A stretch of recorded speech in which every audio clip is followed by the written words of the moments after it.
কি গো চলে যাচ্ছ? আমার পাখিও চলে যাচ্ছে আমাকে ছেড়ে। পাখি তুমি চলে যাচ্ছ? Hello guys, good morning. তো দেখো আজকে কিন্তু আবার চালের উপরে চলে এসেছি বড়ি দেওয়ার জন্য। আর আকাশের অবস্থাটা এত ভালো, সে আর কি বলবো তোমাদেরকে। কালকে এত মেঘ করলো কিন্তু একটু বৃষ্টি হলো না, যার জন্য আজকের আকাশের অবস্থা দেখো এইরকম পুরো একদম মেঘে পুরো ভরা, একটুও রোদ নেই। আর বড়ি দেওয়া তো স্টার্ট হয়ে গেছে। আর যে গৌতম উঠেছে আমার সাথে চালে, ওই যে টিন সরিয়ে দিচ্ছে, ঠিক আছে। আর দিদিরা তো এখনো কেউ ঘুম থেকেই ওঠেনি। অঞ্জলি উঠেছে, কিন্তু কৌশিক তো রাত্রি 3টা থেকে উঠে ফুটবল খেলা দেখছে। দেখার পরে কি এখন আবার ঘুমিয়ে পড়েছে। তো এখন ওরা কেউ ওঠেনি, তো ভাবছি তার আগে যদি ওরা ওঠার আগে যদি কাজগুলো কমপ্লিট করে যায় তাহলে তো ভালো। কিন্তু রোদ্রের যা অবস্থা, কি যে হবে ভগবানই জানে। যদি পরে রোদ উঠে যায় তাহলে তো কোনো সমস্যা নেই। আজ দেবে পোস্ত বড়ি, এই একটা ছোট কুচে দিচ্ছি, তারপরে দেবে পোস্ত, পুরো 4-5টা তো ভরে যাবে। তো দেখা যাক কতদূর কি হয়। তো ভিডিওটা এখান থেকে স্টার্ট করলাম। আজ সারাদিনটা কি করছি না করছি সব কিছু তোমাদের সাথে শেয়ার করবো। তো ভিডিওটা কিন্তু দেখছি না। তো দেখো ফাইনাল কিন্তু এখন আমাদের বড়ি দেওয়া কমপ্লিট হয়ে গেছে। আর সত্যি কথা বলতে রোদটা এখন সেরকমভাবে ওঠেইনি, কিন্তু আজকে হরেক রকম বড়ি দেওয়া হয়েছে। দেখো এই চাল, ওই চাল, ওদের চালে, নিচে, ওই পাশে, চারপাশে পুরো ভর্তি একদম বড়িতে। তো যাই হোক না কেন, প্রত্যেকদিন তো বড়ি দেওয়ার পরে শেষে আমরা এসে ভাত খাই সকালবেলা। আর আজকের আমাদের অঞ্জলি আমাদের আম কেটে দিয়েছে। দেখো ওই দেখো আমরা এখন আম খাচ্ছি। কি গো ভাত খাবার না? খালি পেটে ফল? আমি তো জানতাম যে খালি পেটে জল, ভর্তি পেটে ফল। আজকে মনে হচ্ছে নিয়মটা উল্টো হয়ে যাবে, খালি পেটে ফল আর ভর্তি পেটে জল, এরকম হয়ে যাবে ব্যাপারটা, তাই তো? তো যাই হোক, চলো এখন খাওয়া দাওয়া করা যাক। মা আজকে কিন্তু সকালবেলা পাট শাক রান্না করেছে চিংড়ি মাছ দিয়ে আর আলু সেদ্ধ। তো আপাতত এটা দিয়ে সেবাটা করি, তারপরে দেখা যাবে দুপুরে কি রান্না বান্না হয়, সব কিছু তোমার সাথে শেয়ার করবো, দেখি। তো দেখো ভাতটা তো খাওয়া হয়ে গেছে। আর এখন রোদ্দুরও উঠে গেছে, মানে পোস্ত বড়ি দেওয়া রয়েছে, যেহেতু তাড়াতাড়ি উঠে যাবে, বেশিক্ষণ টাইম লাগবে না। তো ভাত টাতকে এখন কিন্তু চলে এসেছি মাছ কাটতে। মাছ বলতে চিংড়ি মাছ নিয়েছে বাবা। এই দেখো এক একটা চিংড়ি মাছের সাইজ দেখো, পুরো আমার 1 হাত করে, বুঝেছো? আর এই দেখো কি দারুণ যে লাগছে চিংড়ি মাছগুলো। ও আজকের এই চিংড়ি মাছটা দিয়ে আমাদের স্পেশাল যে ডিশটা, সেটা হচ্ছে চিংড়ি মাছের কলা পাতায় বাটা, মানে পিঠে আর কি। সেটা তোমাদেরকে রেসিপিটা আমি আগেও দেখিয়েছি, সেটাই করা হবে, কারণ দিদি খেতে চেয়েছে। কারণ দিদি আগে কোনোদিনও এই রেসিপিটা খায়নি, তো মা আজকে বলেছে এই রেসিপিটা করবে। তো আজকের অনেকদিন পরে আবার চিংড়ি মাছের পিঠে খেতে পারবো। আমার তো খুবই মজা লাগছে। রেসিপিটা তো তোমাদের সাথে আগেবার শেয়ার করেছি, যদি দরকার পড়ে, যদি করতে পারি তাহলে আজকে আবার একবার শেয়ার করে দেবো। তো চলো আগে মাছটা কেটে নিই। তো দেখো মাছ কেটে তো ঘরে যেতে পারিনি, তার আগে বড়ি উঠে গেছে। এখন বড়ি কিন্তু সবাই ঢালা চলছে। এই চালের পোস্তটা ঢেলে দিয়েছি, আর এখন নিচে অঞ্জলি আর গৌতম মিলে বড়ি ঢালছে। আর মা বসে রয়েছে ওখানে, কেন মা সবে বড়ি নেড়ে ঘরে ঢুকলো। আর আমি উঠেছি চালে, কারণ আজ কতটা এখন বড়ি দেওয়া, এখানে সাদা কুচো, মটর কুচো, মুসুরি কুচো, এখানে দেওয়া হয়েছিল মটর পোস্ত, মুসুরি পোস্ত, সাদা পোস্ত, মানে আজ টোটাল 6 রকমের বড়ি দেওয়া হয়েছে। 6 রকমের বড়ি 6 রকম ভাবে ঢালতে গিয়ে যখন সব বড়ি একসাথে উঠে গেছে, তো প্রচুর চাপ হচ্ছে। তো চল আগে তাতে করে বড়িটা ঢেলে নিই, কারণ রোদ্রে এদিক ওদিক করে বড়ি অংশ পুরো ভেঙে তছনছ হয়ে যাবে, পুরো খাটনিটা পুরো বৃথা হয়ে যাবে। তো চলো আগে তাতে করে বড়ি ঢালটা কমপ্লিট করি।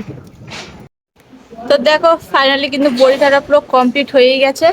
আর রোদ নেই বলতে বলতে এত রোদের তাপ, ভাইরে ভাই অবস্থা পুরো খারাপ হয়ে গেছে। যারা যারা বড়ি ঢেলেছে তাদের পুরো অবস্থা খারাপ হয়ে গেছে। তো যাই হোক, আইসক্রিম আসলে ফাইনালি তো বড়ি ঢালা তো হয়েই গেছে। আর আজকে আমাদেরকে অঞ্জলি আইসক্রিম খাওয়াবে বলেছে, তো আমি খুবই খুশি। আইসক্রিমওয়ালা আজকে আসলে হয়, এটার ভয় না আসে যে সবাই শেষ টেস হয়ে যেতে পারে। এখানে বাড়িতে যে অনেক মানুষ, বুঝতেই পারছো, আমরা এমনি 5 জন, বাড়িতে আরো 5-6 জন এসছে, মানে 10-11 জন প্রায় হয়ে গেছে। আর প্রত্যেক দিন দুটো করে আইসক্রিম হয়, তাহলে 12 × 24টা আইসক্রিম খালা তো যে বড়লোক হয়ে যাবে গো। আর তোমার টাকাটাও বেঁচে যাবে। এর জন্য দেখো ওর মুখে হাসি আর ধরছে না। খেয়ে না গলা বুঝে তখন বুঝবে। কি করো? গরমকালে ঠান্ডা খাবো না, ঠান্ডাকালে ঠান্ডা খাবো না, তো ঠান্ডাটা খাবো কবে গাইস তোমরাই বলো? এইসব মানুষজনকে নিয়ে সংসার যে কি করে করছি সেটা তো আমিই জানি। তো যাই হোক, বই ঢালা হয়ে গেছে, এখন রান্না বান্নার জোগাড়ে যেতে হবে, কারণ অলমোস্ট অনেকটাই লেট হয়ে গেছে, 12:30 বাজে এখন। চলো টাটা। তো দেখো তোমাদেরকে তো বলেছিলাম যে চিংড়ি মাছের পিঠে হবে, তো সেজন্য আমি এখানে বাটাবুটিটা করছিলাম, ঠিক আছে। তো হুট করে দেখি সবাই মিলে আইসক্রিম করে দৌড়ে দৌড়াতে আইসক্রিমওয়ালার কাছে চলে গেছে। তো আমিও কিন্তু একটা আইসক্রিম নিয়ে চলেছি। আইসক্রিমটা আজকে আমাকে প্রথমবার খাচ্ছে, আর এটা আমাকে কিনে দিয়েছে কৌশিক, আমাদের ফেভারিট জামাই কৌশিক কিনে দিয়েছে। তো আমি খুবই হ্যাপি যে কৌশিক আমাকে এতদিন পরে একটা আইসক্রিম খাইয়েছে। তো যাই হোক, কি আর করা যাবে, গরমটার মধ্যে মনে দেখেছে যে কষ্ট হচ্ছে বৌদির, ওর জন্য একটু দয়া হলো। তো যাই হোক না কেন, তো চলো আগে আপাতত প্রথমে খাবো, তারপরে এগুলো এতখানি বাঁধতে হবে, এটা দেখেই আমার এখন ভয় লাগছে, কারণ কতক্ষণ ধরে যে এগুলোকে আমাকে পিসতে হবে আমি যাই না। তো যাই হোক তাড়াতাড়ি করে করি, কারণ অনেকটাই বেলা হয়ে গেছে, রান্নাবান্না করতে হবে। আর এই রেসিপিটা তো তোমাদেরকে আমি আগেও একবার দেখিয়েছি, তো আজকের আর বেশি কিছু দেখাবো না, শুধু ফাইনাল লুকটা কেমন হচ্ছে সেটা তোমাদের সাথে অবশ্যই শেয়ার করবো। তো পুরো ভিডিওটা কিন্তু দেখতে থাকো। তো দেখো ফাইনালি কিন্তু এখন খেতে বসে পড়েছি। আর সত্যি কথা বলতে যে এতটাই লেট হয়ে গেছে, এখন প্রায় 5টা বাজে, ঠিক আছে, রান্না করতে তাই অনেক লেট হয়ে গেছে। তো যাই হোক, যে দুপুরের মেনু দেখো, এখানে মা করছে বাঁধাকপি, আর এটা হচ্ছে চিংড়ি মাছের পিঠে যেটা বললাম, আর তার সাথে হচ্ছে চিকেন। তো যাই হোক, অনেকটাই বেলা হয়ে গেছে, তো সবাই কিন্তু একসাথে খেতে বসে গেছে। কৌশিকের তো থালা ফাঁকা হয়ে গেছে। কৌশিক কৌশিক সুপার ফাস্ট, একদম বন্দে ভারত এক্সপ্রেস চলছে রানিং এ। রান্না ভালো হয়েছে? চিংড়ি মাছের পিঠা কেমন হয়েছে? এইসব বাজে কথা দেখেছো?